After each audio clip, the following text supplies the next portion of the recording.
Sarah Martinez had always been different. Growing up in a small Texas town where football and Friday night lights ruled everything, she stood out like a wildflower in a field of wheat, while other girls her age were worried about homecoming dresses and which boy would ask them to prom. Sarah was reading military history books and doing push-ups in her backyard. Her father, Roberto Martinez, had served 2 tours in Afghanistan before an IED explosion left him with a permanent limp and a Purple Heart.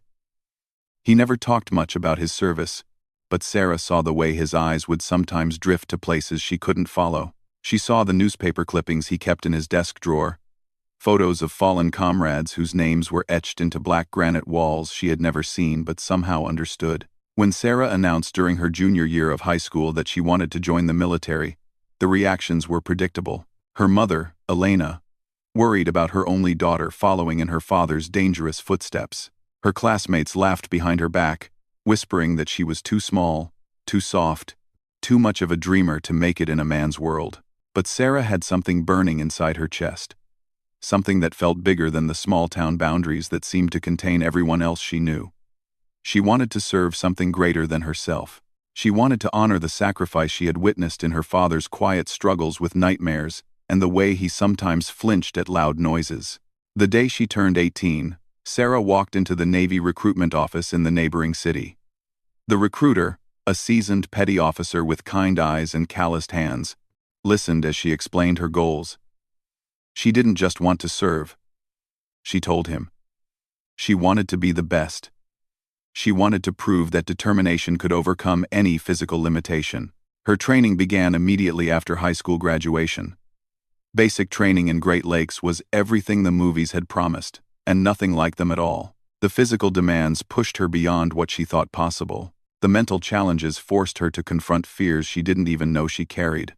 But Sarah discovered something about herself during those grueling weeks that would change the trajectory of her entire life. She was unbreakable. While other recruits struggled with homesickness or the constant pressure from drill instructors, Sarah thrived. She helped struggling teammates with their studies, shared her rations with those who were falling behind physically, and somehow managed to maintain the highest academic scores in her class while excelling in every physical fitness test. Her drill instructor, Chief Petty Officer Williams, noticed something special in the young woman from Texas. During a particularly brutal training exercise in the final weeks of basic training, when Sarah's team was tasked with carrying a wounded teammate across a challenging obstacle course, she had stepped forward without hesitation. Despite being one of the smaller recruits, she had helped organize her team and had personally carried the simulated casualty for the final half-mile when her partner had collapsed from exhaustion. After graduation from basic training, Sarah was assigned to specialized training that would prepare her for advanced military operations. It was during this phase that she first heard whispers about the special warfare community. Navy SEALs were legendary, spoken about in hushed tones, even among seasoned military personnel. The idea took root slowly at first, like a seed planted in fertile ground. Could someone like her, a young woman from a small town with more heart than physical presence, actually compete at that level? The question followed her through months of additional training, through sleepless nights studying tactical manuals, through countless hours of physical preparation. It was during a particularly challenging field exercise that Sarah met Lieutenant Commander James Morrison. He was observing the training exercises, evaluating personnel for potential special operations roles. Morrison had the weathered look of someone who had seen combat, with intelligent eyes that seemed to measure everything around him. Sarah's team was tasked with a complex navigation and infiltration exercise. When their original plan fell apart due to unexpected weather conditions, it was Sarah who had suggested an alternative route that would get them to their objective on time. Her quick thinking and ability to adapt under pressure caught Morrison's attention immediately. After the exercise, Morrison approached Sarah privately. He asked about her background, her goals, and most importantly, about the fire he could see burning behind her eyes. When she mentioned her interest in special operations, he didn't laugh or dismiss her concerns about being a woman in a male-dominated field. Instead, he told her something that would stay with her for years to come. "The military is changing," he had said, looking out at the training grounds where her fellow sailors were cleaning their equipment. We're starting to realize that the best warriors aren't necessarily the biggest or the strongest. Sometimes, they're the smartest, the most determined, the ones who refuse to quit when everyone else would have given up long ago. That conversation planted the seed that would grow into Sarah's decision to pursue special warfare training. But it also marked the beginning of a journey that would test every assumption she had ever made about herself, about her limitations, and about what it meant to serve with honor. As she prepared for the challenges ahead, Sarah began to understand that her real battle wouldn't be against enemy combatants or impossible physical standards. Her real battle would be against the voices, both external and internal, that insisted she didn't belong in the elite ranks of America's most specialized warriors. The small tattoo she had gotten on her 18th birthday, a simple anchor with her father's military unit number, would become a symbol that carried more weight than she could have ever imagined. It represented not just her connection to her family's military legacy, but her determination to forge her own path in a world that wasn't quite ready for someone like her. Little did Sarah know that this small piece of ink would one day become the center of a moment that would silence an entire room and change how people thought about courage, service, and what it truly meant to be a warrior. The Navy's special warfare training pipeline was unlike anything Sarah had ever experienced. The moment she stepped into the preparation program, she realized that every challenge she had faced before was just a warm-up for what lay ahead. The instructors made it clear from day one that they weren't interested in making friends or boosting anyone's self-esteem. Their job was to find the absolute limits of human endurance and then push beyond them. Sarah's days began at 4 in the morning with ice-cold ocean swims that left her entire body numb. The Pacific waters off the California coast showed no mercy to anyone, regardless of their background or determination. The first time she plunged into the freezing surf in complete darkness, Sarah thought her heart might actually stop beating. But she forced herself to focus on the rhythm of her strokes, on the steady breathing techniques she had practiced thousands of times. The other candidates in her training class came from diverse backgrounds, but they shared one common trait. They were all men who had already proven themselves in various military roles. Sarah quickly learned that her presence was met with a mixture of curiosity, skepticism, and in some cases, outright hostility. During the first week of training, a candidate named Jackson made his feelings known during a brief rest period between exercises. "I don't know what kind of social experiment they're running here," he said loud enough for everyone to hear. "But when bullets start flying in the real world, I want someone next to me who can actually carry their own weight." Sarah had faced similar comments throughout her military career, but something about the intensity of the training environment made every word cut deeper. She was exhausted, pushed beyond what she thought was possible, and dealing with the constant pressure of knowing that any mistake could end her dreams immediately. But instead of responding with anger or defensiveness, Sarah chose a different path. She let her performance speak for itself. During log PT, when teams of 6 had to carry massive wooden logs through grueling exercise routines, Sarah positioned herself strategically to maximize her contribution, despite her smaller stature. She studied the techniques of weight distribution and leverage, turning what could have been a disadvantage into an opportunity to demonstrate tactical thinking. The instructors, led by Master Chief Petty Officer Rodriguez, watched everything with calculating eyes. Rodriguez had been through multiple combat deployments and had seen every type of warrior personality imaginable. He wasn't impressed by bravado or trash talk. He was looking for something much rarer. The kind of quiet determination that could carry a person through the darkest moments when everything else failed. During Hell Week, the notorious 5.5-day ordeal that broke even the strongest candidates, Sarah faced her greatest test. With only 4 hours of sleep over 5 days, constant physical and mental challenges, and the pressure of proving herself in front of her peers, she felt her body approaching complete shutdown multiple times. On the third night, during a particularly brutal beach exercise where candidates had to carry heavy equipment through soft sand while instructors used hoses to simulate combat conditions, Sarah's team began to fall apart. Jackson, who had been one of her harshest critics, collapsed from exhaustion and hypothermia.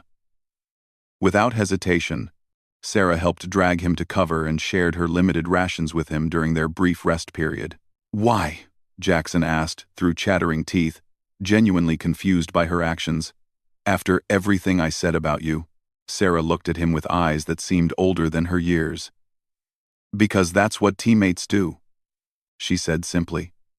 "We don't leave anyone behind, no matter what." That moment marked a turning point in how her fellow candidates viewed her. They began to see past the obvious physical differences and recognize the warrior spirit that drove her forward when others would have quit. Sarah's reputation began to shift from being the woman who might not make it to being the candidate who would never give up. The psychological evaluations were perhaps even more challenging than the physical tests. Military psychologists probed every aspect of her background, her motivations, and her mental resilience. They wanted to understand what drove someone to pursue such a demanding path, especially when facing additional obstacles that most candidates never had to consider. During one particularly intense session, Dr. Patricia Chen, a Navy psychologist who specialized in special operations personnel, asked Sarah a question that cut to the heart of her journey. "What happens if you don't make it through this training? What happens if all this effort and sacrifice doesn't lead to the outcome you're hoping for?" Sarah considered the question carefully before responding. "Then I'll know I gave everything I had to something that mattered," she said.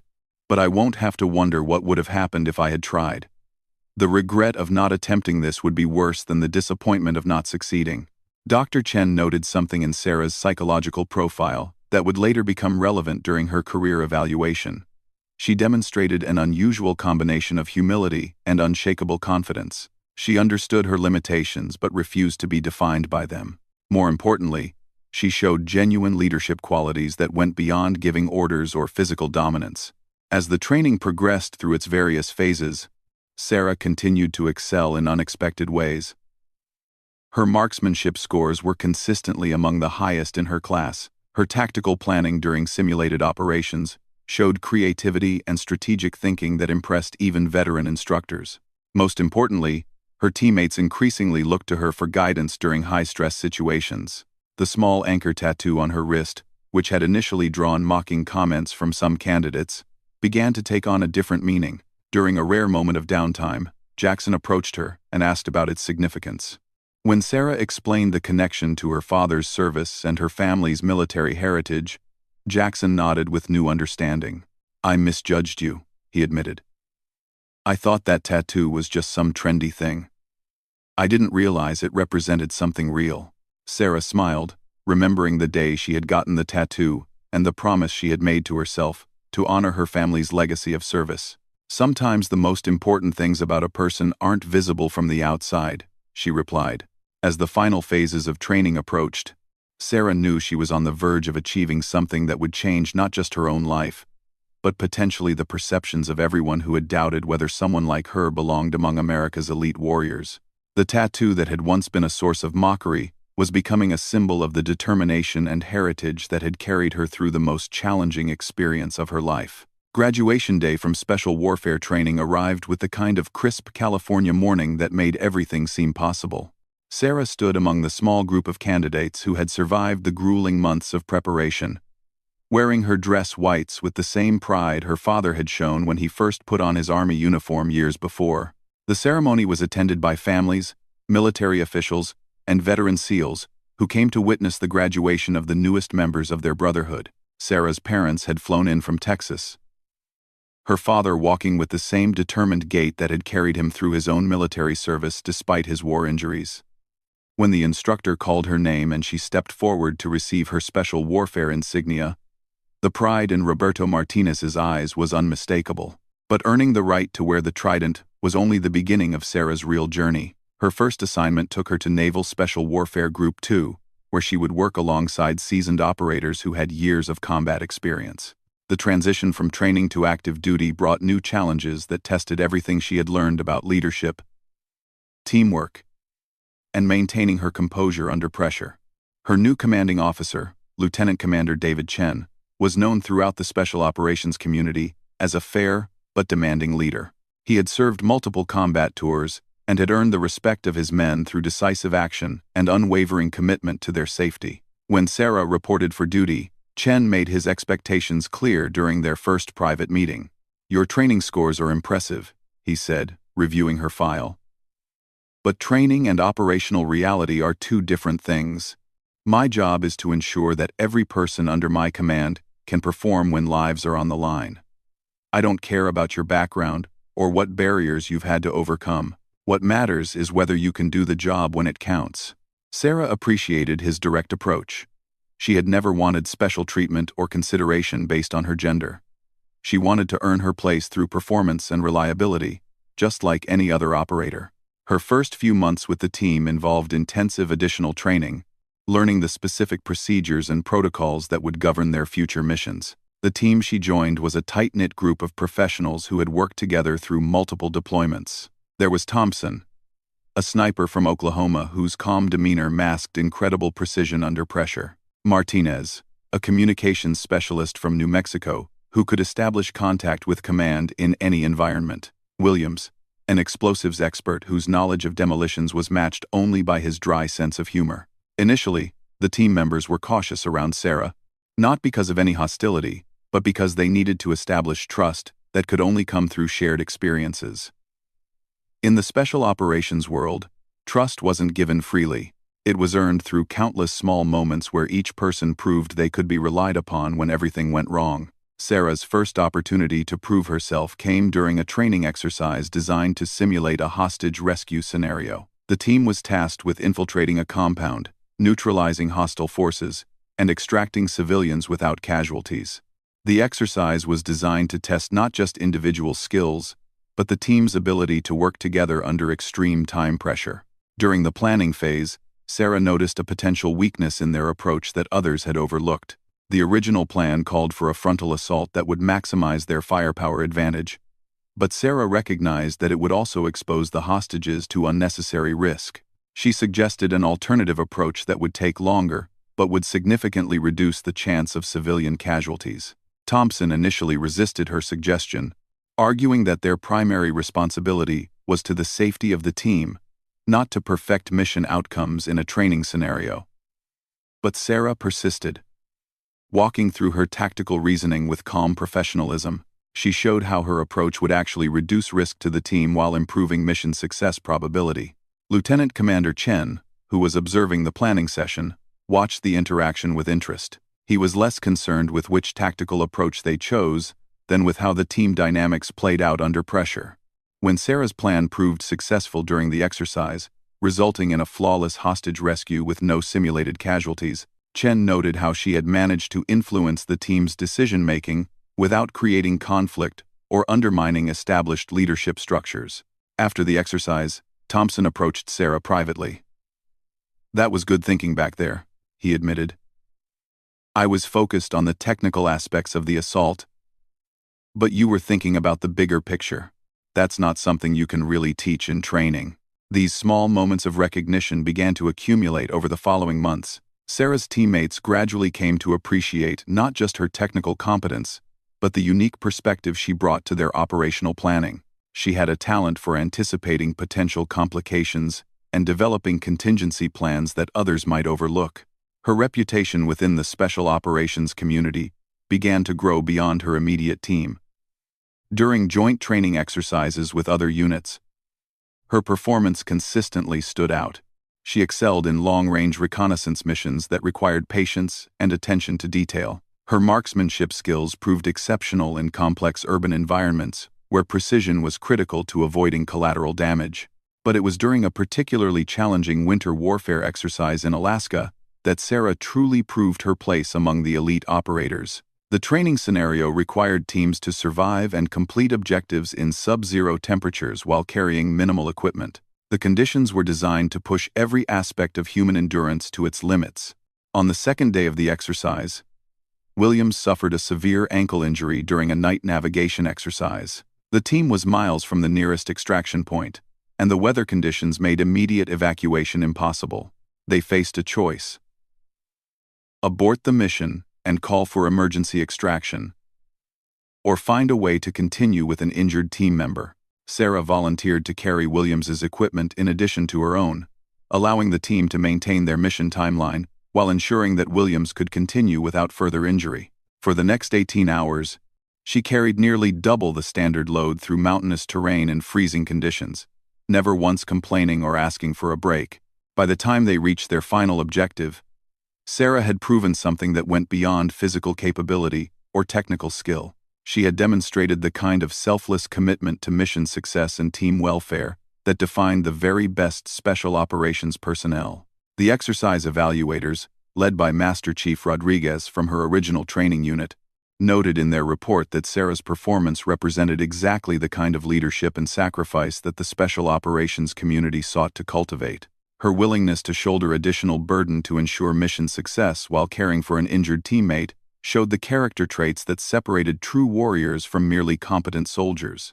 When the team returned to base, Lieutenant Commander Chen called Sarah into his office for her first official performance review.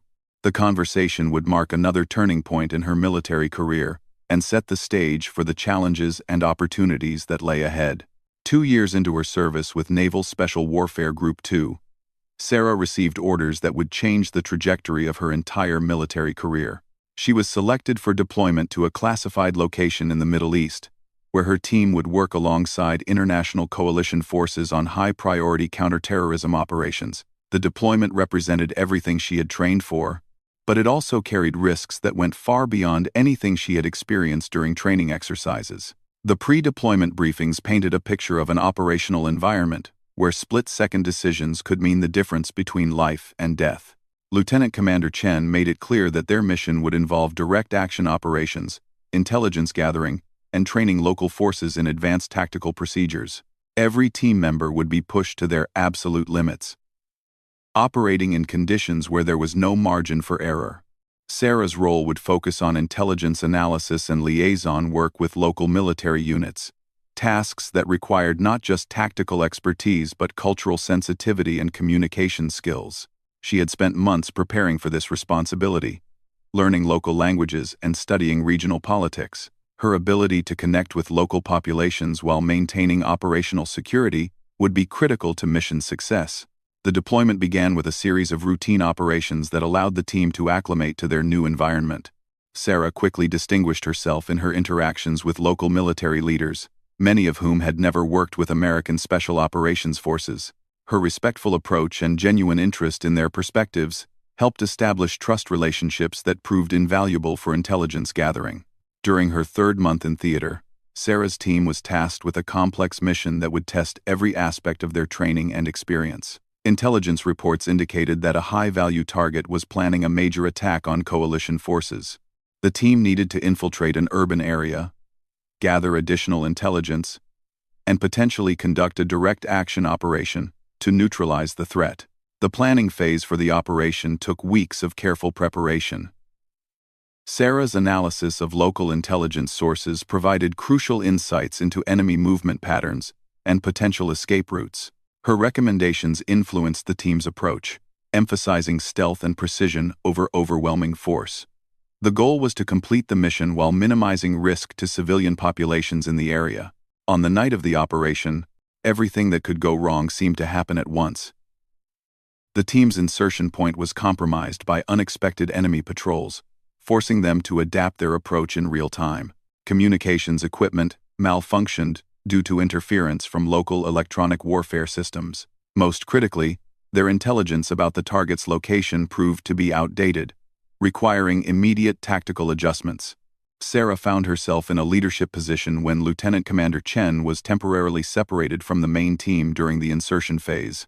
With Thompson and Williams looking to her for guidance, she had to make rapid decisions about how to proceed with the modified mission parameters. Her training had prepared her for such moments, but the weight of real-world consequences made every choice feel monumentous. Using hand signals and whispered communications, Sarah coordinated the team's movement through the urban environment.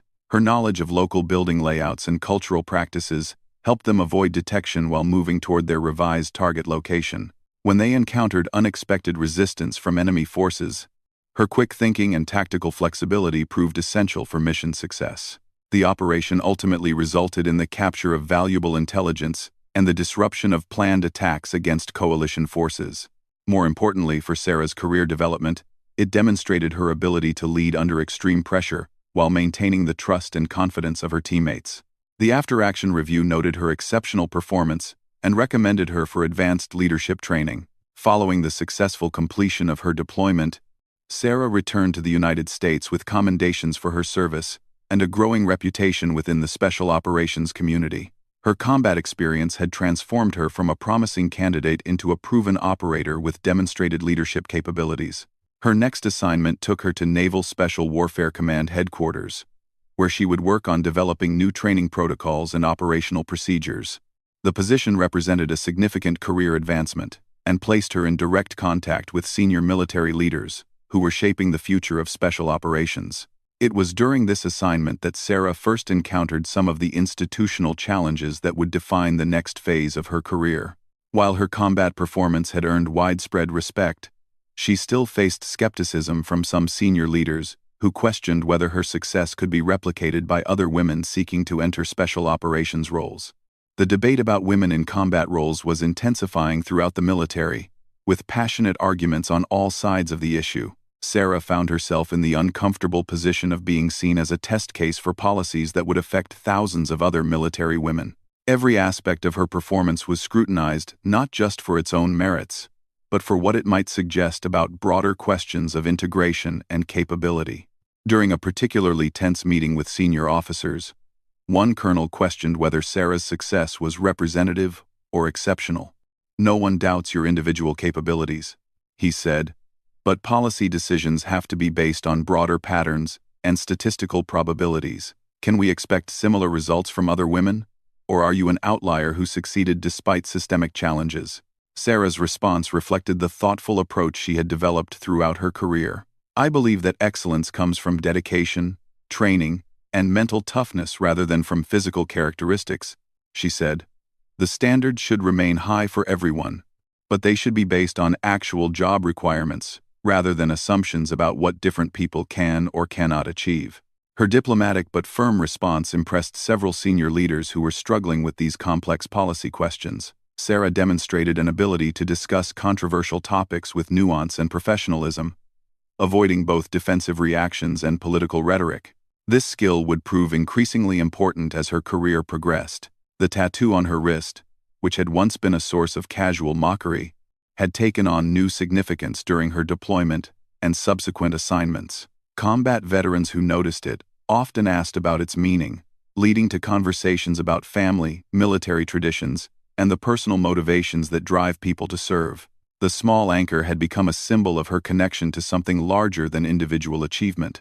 As Sarah prepared for her next career milestone, she reflected on how much had changed since her first days in special operations training.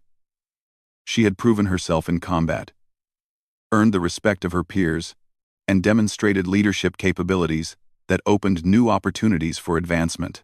But she also understood that her greatest challenges might still lie ahead, as the military grappled with evolving policies and changing expectations about who could serve in elite military roles. The foundation she had built through years of dedicated service would soon be tested in ways she could never have anticipated, culminating in a moment that would define not just her own career, but perceptions about courage, sacrifice, and the true meaning of military service. Sarah's promotion to lieutenant came with new responsibilities and an assignment that would prove to be the most challenging of her career. She was selected to lead a specialized training unit responsible for developing integration protocols for the expanded role of women in special operations.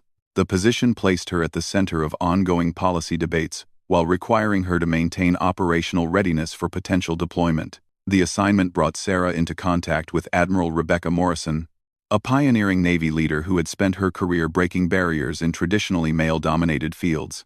Admiral Morrison had been instrumental in developing policies that opened new opportunities for women throughout the military, but she also understood the importance of maintaining the rigorous standards that made special operations effective.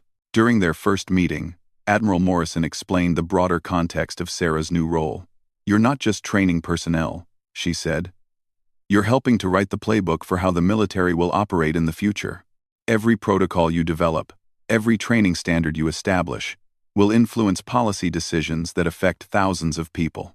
Sarah felt the weight of this responsibility, but she also saw it as an opportunity to ensure that changes were implemented thoughtfully and professionally. She began working with teams of experienced operators, training specialists, and policy experts to develop comprehensive programs that would maintain operational effectiveness while expanding opportunities for qualified personnel. The work required delicate balancing of competing priorities. Sarah needed to address legitimate concerns about physical standards and unit cohesion, while also challenging assumptions that weren't based on actual performance requirements. She spent months analyzing data from training programs, studying successful integration examples from international military forces, and consulting with combat veterans who had served in mixed-gender units. One of her most significant challenges came from within the special operations community itself. During a training conference attended by senior enlisted personnel from multiple units, Sarah faced sharp questioning about her integration protocols. Master Chief Petty Officer Reynolds, a veteran with over 20 years of special operations experience, expressed skepticism about proposed changes to training standards. "I've served with some outstanding women," Reynolds said during a heated discussion. "But I've also seen standards lowered in the name of inclusion. How do we ensure that changes don't compromise the effectiveness that makes special operations successful?" Sarah's response demonstrated the diplomatic skills she had developed throughout her career. She acknowledged the legitimate concerns while presenting data that showed how properly implemented integration could actually improve unit performance. She emphasized that her recommendations focused on validating standards based on actual job requirements rather than simply lowering barriers. "Our goal isn't to make training easier," she explained. "It's to ensure that our standards accurately reflect what's needed for mission success. If someone can meet those standards regardless of their background, they should have the opportunity to serve. If they can't meet them, they shouldn't be here regardless of their background." This approach gradually won over skeptics who saw that Sarah was committed to maintaining the high standards that defined special operations excellence. Her willingness to engage with difficult questions and her obvious expertise in operational matters helped build credibility with personnel who might otherwise have dismissed policy changes as politically motivated. The real test of Sarah's protocols came during a joint training exercise that brought together special operations units from multiple services. The exercise was designed to simulate complex counterterrorism operations, requiring close coordination between teams with different capabilities and backgrounds. Sarah's unit was tasked with leading the planning and execution phases, providing an opportunity to demonstrate the effectiveness of their integrated approach. The exercise began with traditional challenges, but quickly escalated to scenarios that tested every aspect of leadership, teamwork, and tactical decision-making. Sarah found herself coordinating with Marine Force reconnaissance teams, Army Special Forces units, and Air Force Special Tactics personnel, each bringing different perspectives and capabilities to the mission. During the most challenging phase of the exercise, Sarah's team was required to conduct a complex urban operation involving multiple objectives and tight time constraints. The scenario included simulated civilian casualties, equipment failures, and communications breakdowns that forced teams to adapt their approaches in real time. Sarah's leadership during this exercise caught the attention of Colonel James Patterson, a senior officer who was evaluating the effectiveness of new training protocols. Patterson had initial reservations about integrated units, based on his own experiences in previous conflicts, but he was impressed by the seamless way Sarah's team operated under extreme pressure. "She's not leading like someone trying to prove a point," Patterson noted in his evaluation report. "She's leading like someone who belongs there, making decisions based on tactical requirements rather than external expectations. That's exactly what you want to see in any leader, regardless of their background." The success of the training exercise led to Sarah being selected for an even more prestigious assignment. She was chosen to attend the Naval War College, where she would study strategic planning and military policy at the highest levels. The program would prepare her for potential command positions and policy-making roles that could influence the direction of military operations for decades to come. As Sarah prepared for this next phase of her career, she reflected on the journey that had brought her from a small Texas town to the upper ranks of America's most elite military units. The tattoo on her wrist had remained constant throughout all the changes, serving as a reminder of the family legacy and personal values that had guided her decisions. During her final week before departing for the War College, Sarah received an unexpected visitor at her office. Master Chief Reynolds, who had been one of her most vocal skeptics during the training conference, requested a private meeting. The conversation that followed would prove to be one of the most meaningful of her entire military career. "I owe you an apology," Reynolds said, his weathered face showing genuine respect. "When you first started working on these integration protocols, I thought you were just another staff officer pushing policies that sounded good on paper but wouldn't work in the real world. I was wrong about that, and I was wrong about you." Reynolds went on to explain that he had served alongside personnel trained under Sarah's new protocols during recent operations. The performance he had witnessed convinced him that the integration approach could work when implemented by someone who truly understood operational requirements. "What you've accomplished isn't just about proving that women can serve in special operations," he continued. "You've shown that leadership comes from character and competence, not from fitting a particular mold. That's a lesson that benefits everyone who serves." Sarah was deeply moved by Reynolds's words, particularly because they represented a broader shift in thinking within the special operations community. The respect she had earned wasn't based on her gender or her role as a symbol of change, but on her proven ability to excel in the demanding world of military leadership. As she prepared for the War College and the challenges that lay ahead, Sarah understood that her greatest test was yet to come. The skills and reputation she had built would soon be put to the ultimate examination in a setting where a single moment would define not just her own legacy, but the perceptions of everyone who questioned whether someone like her truly belonged among America's elite military leaders. The annual Special Operations Command Symposium was held at the prestigious Naval War College in Newport, Rhode Island. Military leaders from around the world gathered to discuss emerging threats, tactical innovations, and the future of special operations. For Sarah, now a lieutenant commander after her successful completion of the War College program, attending the symposium represented the culmination of years of professional development and the opportunity to contribute to strategic discussions that would shape military policy. The event drew over 200 senior military officers, defense contractors, and government officials. Among the attendees was Admiral William Harrison, the legendary Navy SEAL commander, whose combat leadership during multiple conflicts had made him a revered figure throughout the military.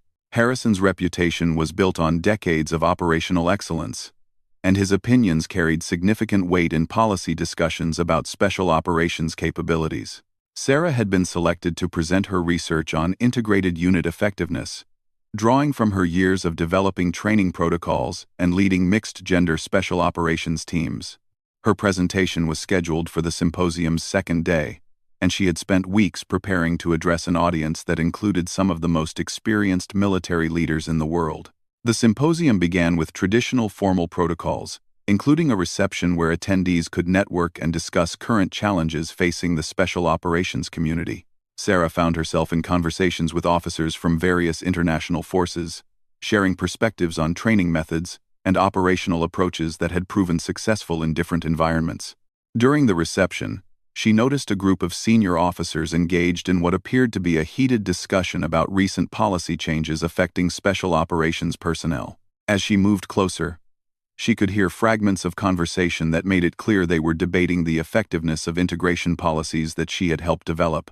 One officer, a Marine colonel with multiple combat deployments, was expressing skepticism about whether recent changes had maintained appropriate standards.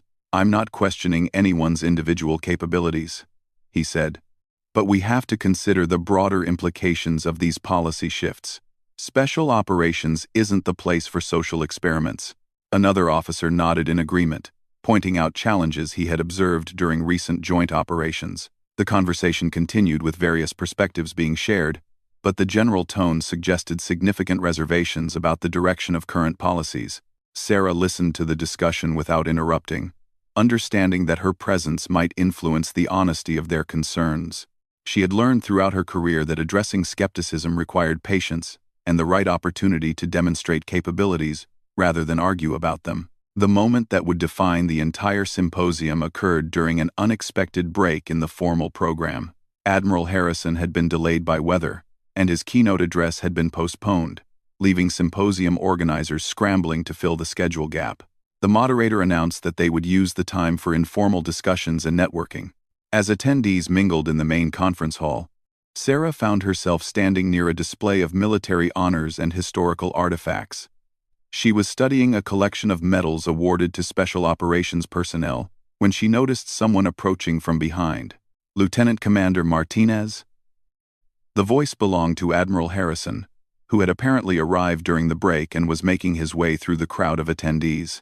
Sarah immediately came to attention, recognizing one of the most respected leaders in the special operations community.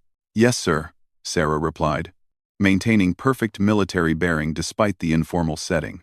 Admiral Harrison studied her for a moment, his experienced eyes taking in details that most people would miss. His gaze briefly focused on the small anchor tattoo visible on her wrist, the same tattoo that had drawn mockery years earlier during her initial training. "I've been reading your research on integration protocols," Harrison said, his voice carrying the authority of someone accustomed to making decisions that affected thousands of lives. "Impressive work. Your analysis of unit cohesion factors and performance metrics shows a thorough understanding of operational requirements." Sarah felt a surge of pride at the recognition, but she maintained her professional composure.